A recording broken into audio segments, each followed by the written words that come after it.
Welcome to the Deep Dive. This is where we take these huge stacks of technical docs. I mean, really dense Azure architecture, governance concepts, real-world scenarios, and we turn them into clear, actionable knowledge. Yeah, today we're really getting into the weeds with technical mandates from places like Datum, Contoso, Humongous Insurance, you name it. Our mission today is to, well, cut through the jargon. Exactly. We want to get to the core administrative imperatives, things like ensuring security, maximizing availability, and of course, optimizing those storage costs that always creep up. Absolutely. We're not just reading the manual here. We're trying to understand the strategic thinking behind it all. Mm-hmm. So let's start with a concept that's really foundational.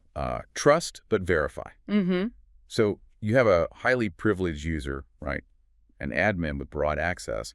How does the system actually verify that person isn't, accidentally or even intentionally breaking the rules? That verification piece, that's almost entirely handled by Azure policy. It's the enforcement layer. So Yeah. even if a user's role, their trust, gives them the power to do something big. Policy provides the checks, the verify.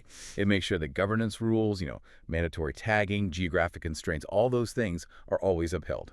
No exceptions. And that focus on enforcement, that leads us right into the first big theme we saw across, every single one of these documents. A principle of least privilege. The principle of least privilege. It's not just a nice to have.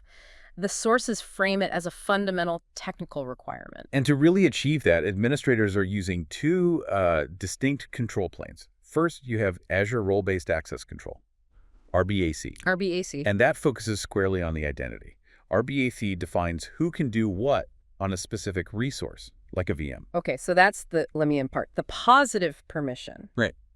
But the real control, the ultimate system, it works on denial. And that's the Azure policy framework we were just talking about. Exactly. Policy is resource-centric, not identity-centric. Mm-hmm. It doesn't ask who you are. It asks, does this thing you're trying to create meet our rules? I see. And here's the crucial nuance the sources really hammer home. A deny assignment always, and I mean always, takes precedence over any role you've been granted through RBAC. So RBAC can open the door with, say, a contributor role. Yeah. But a deny assignment, probably coming from a policy, can just slam that door shut. It doesn't matter what your privileges are. It's the final word. It is the ultimate override. It just simplifies governance at scale. Now, if we shift from resources to identity, we have to talk about Entra ID. Right, formerly Azure AD. And what trips a lot of people up is the difference in scope between an Entra ID role and an Azure RBAC role. They operate on completely different planes, don't they? Entra ID roles like global admin, user admin, they manage the directory itself. The users, the groups, the licenses, all at the tenant level. While Azure RBAC is all about the infrastructure, the VMs, the storage accounts, the networks. That's at the subscription or resource group level. You really have to know which hat you're wearing. You do, and that's so important when you hit one of the most common headaches we saw in the material. Let's call it the licensing issue. Oh, this one is classic. An admin is just tearing their hair out. They know they have licenses available, but the assignment just keeps failing for certain users. Why? Because it's not a technical problem, it's a legal compliance problem.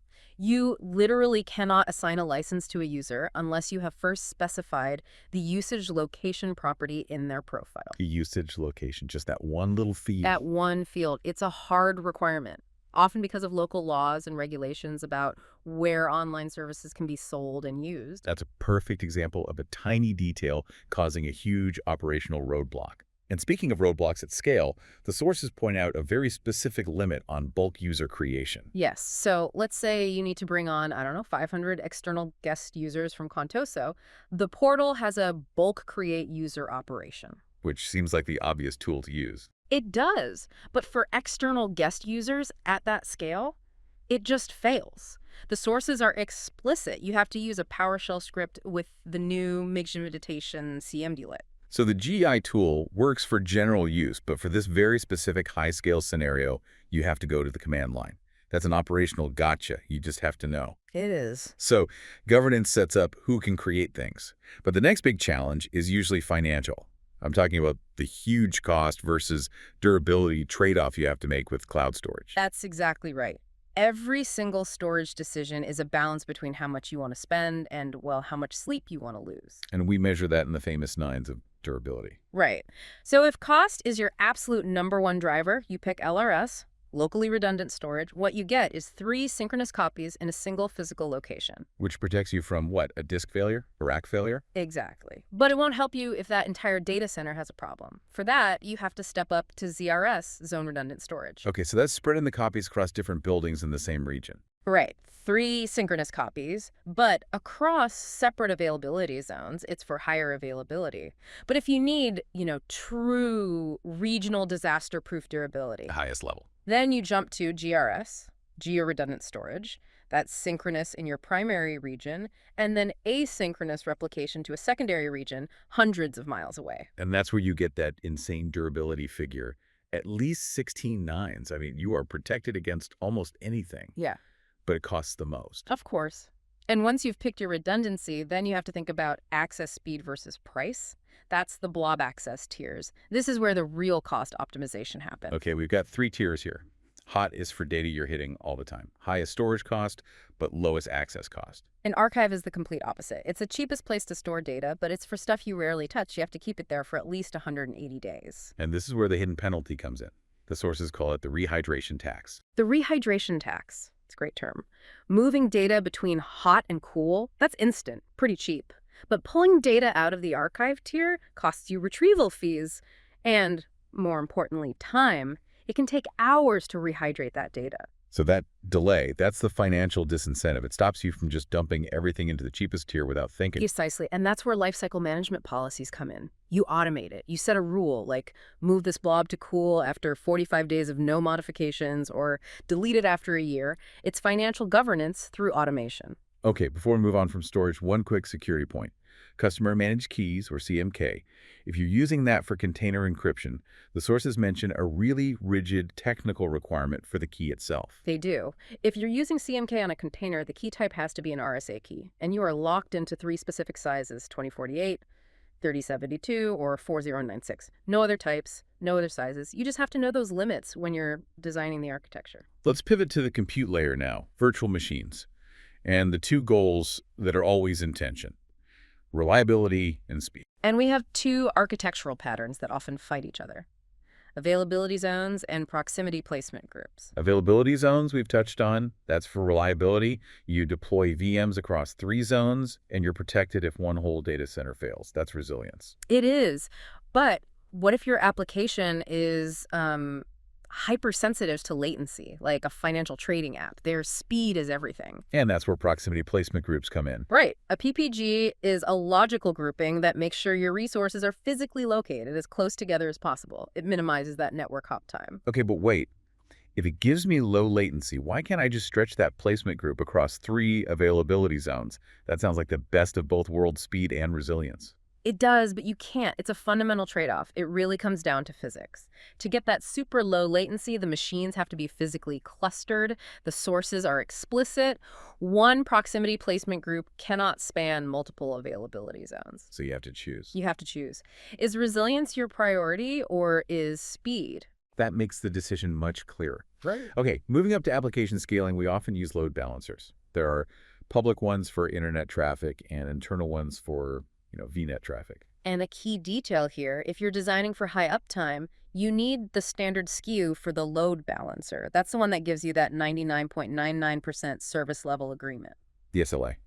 And for scaling, virtual machine scale sets are obviously huge. Huge. But when you spin up 100 new VMs in a scale set, they're just blank slates until you configure them. You have to automate that post-deployment setup. And the tool for that, according to the materials, is the custom script extension. That is the key. It lets you run your configuration scripts, installing NGINX, setting up the web server the moment that VM comes online. All right, last up, network troubleshooting. The admin gets that dreaded call. The application is down, or the application is slow.